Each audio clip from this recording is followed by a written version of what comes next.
Hello everyone, আসসালামু আলাইকুম। কী অবস্থা সবার? আশা করছি সবাই ভালো আছেন, সুস্থ আছেন। আজ আপনাদের সঙ্গে একটা ভিডিও শেয়ার করব, সেটা হচ্ছে গত শুক্রবারের হৃদয়ের একটু মুরগির মাংস খাইতে ইচ্ছা করছিল, মানে খুবই ঝাল ঝাল হবে রান্নাটা। তো সে বাজার থেকে মুরগির মাংস নিয়ে চলে আসলো। তো আমি কাটাকাটি শেষ করে মুরগির মাংসটাকে খুব ভালো করে ধুয়ে নিচ্ছি, কারণ এটা সুন্দর করে না ধুলে একটা কেমন গন্ধ করে। এরপরে আমি খিচুড়ি বসায় দেবো, আর খিচুড়ির জন্য মুগ ডালই বেস্ট। আমার কাছে মুগ ডালই পছন্দ, হৃদয়েরও অনেক পছন্দ। তো আমি খিচুড়িটা বসিয়ে দিচ্ছি, মানে একটু আমি খিচুড়িটার জন্য চালটা একটু ফ্রাই করে নিই, মানে সবগুলো মশলা দিয়ে একটু ফ্রাই করে নিলে ফ্লেভারটাও ভালো হয় আর খাইতেও বেশ দারুণ লাগে। কেন জানি অন্য যে কোনো ধরনের খাবারের মধ্যে খিচুড়িটা আমার একটু বেশিই টানে, আর এটা হৃদয়েরও অনেক পছন্দ। মানে একটু মাংস আর খিচুড়ি হইলে ব্যাস হয়ে গেল। তো আমি আবার মাংসটাকে রান্না করে নিব।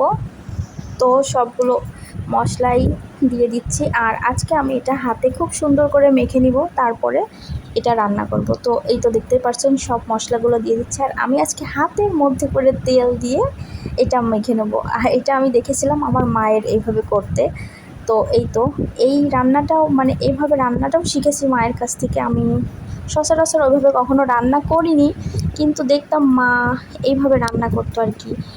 সবগুলো হাতে মেখে সুন্দর করে রান্না করতো। তো আমি এটাকে কিছুক্ষণের জন্য রেখে দিব, আর তারপরে আমি এখানে কিছু টমেটোর সস ব্যবহার করছি। এটা দিলেও অনেক ভালো আসে, মানে ফ্লেভার আসে আর কি। তো এবার আমি চুলাতে চিকেনগুলো দিয়ে দিলাম।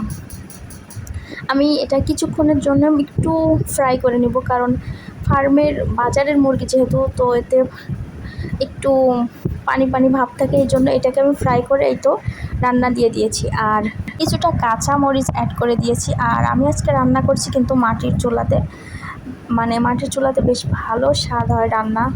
তো আমার রান্না কমপ্লিট হয়ে গেছে, বেশ দেখতেও ভালো লাগছে আর ফ্লেভারটাও বেশ ভালো ছিল। তো আমি এবার একটু ডেকোরেশন করে নিব খাবারে।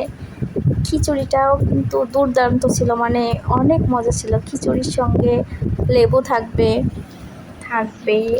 শসা, কাঁচামরিচ, পেঁয়াজ আর ঝাল ঝাল চিকেন কষা। আর বেশ কিছুদিন পরে পরে এই চিকেন কষা খাইলে কিন্তু ভালো লাগে, কন্টিনিউ করলে ভালো লাগে না। তো আজকের ভিডিওটি কেমন লাগলো অবশ্যই সবাই জানাবেন, আর প্লিজ শেয়ার করে দিবেন।